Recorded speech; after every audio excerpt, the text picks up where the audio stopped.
I'm Miss Waffles, and today I'm going to be reading How Full Is Your Bucket? Okay, it's written by Tom Rath and Mary Reckmeyer, illustrated by Maury J. Manning. Here we go. How full is your bucket? For kids. How full is your bucket? Title page. And here we go. Felix was putting one of the last blocks on his tower when his little sister came in. I want to build with you, she said. Felix scowled. Go away. You're too little.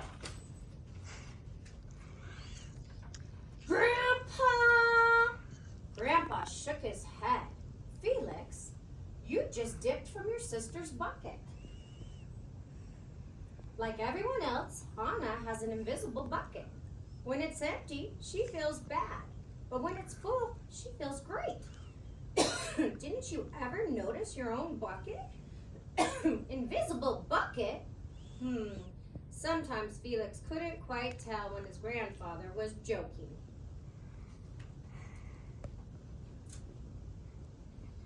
But the next morning, when Felix woke up, there it was, a small gray bucket floating above his head.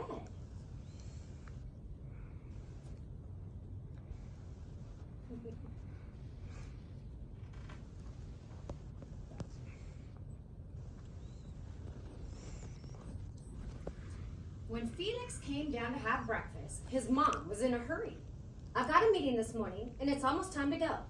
Anna, sit still.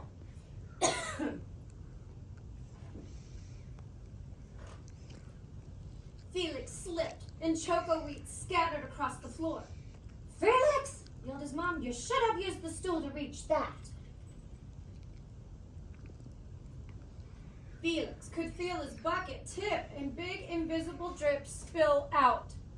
Drip, drip. Ha ha! Anna laughed as she crunched the cereal with her shoe. Drip. Get the broom and clean that up before you miss the bus, scolded Mom. With the school bus honking, Felix quickly swept up the choco wheats and grabbed the last blueberry muffin. But before he could even take one bite,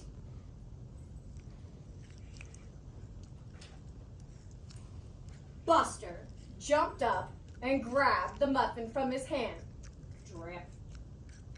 Hey, look at Felix's new backpack. My baby brother has one just like it. Drip. Psst, Felix. Drip. Watch out, shrimp. Drip.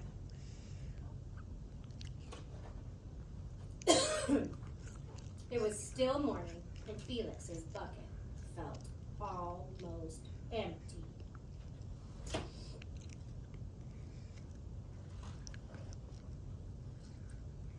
As he watched his classmates walk into the room, he secretly hoped they would trip and fall. That's what it feels like when you have an empty bucket.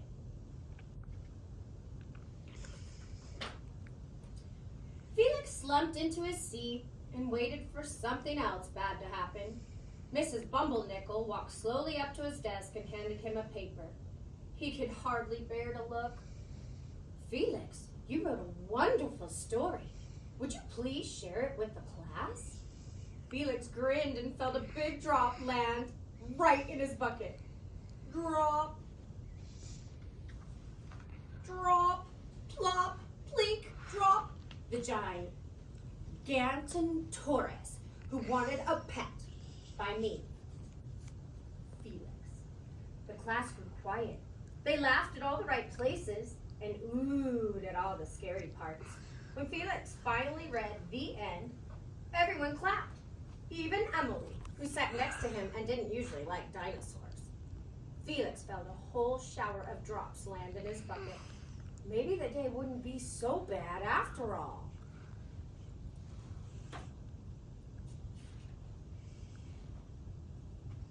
Drop.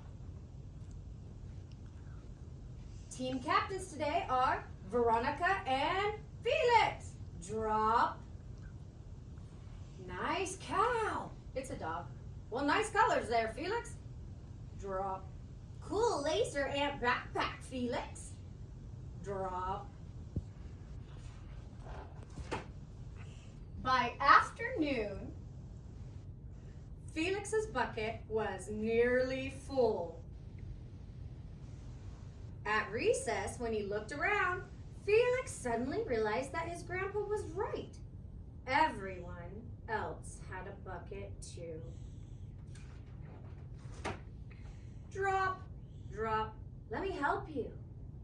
Drop, here's your baseball, catch. Thanks, dude. Drop. Drop. Hi, I'm Felix. First day? Yes, I'm Amir. Drop. The strange thing was that for every drop he helped put in someone else's bucket, he felt another drop in his own bucket.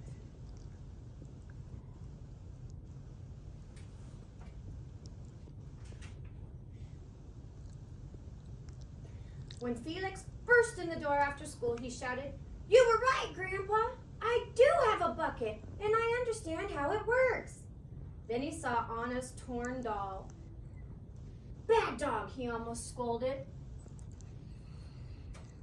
But then he thought, dogs might have invisible buckets too.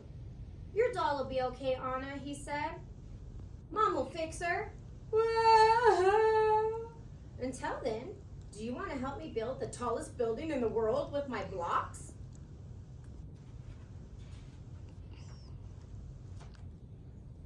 And so they did. The end.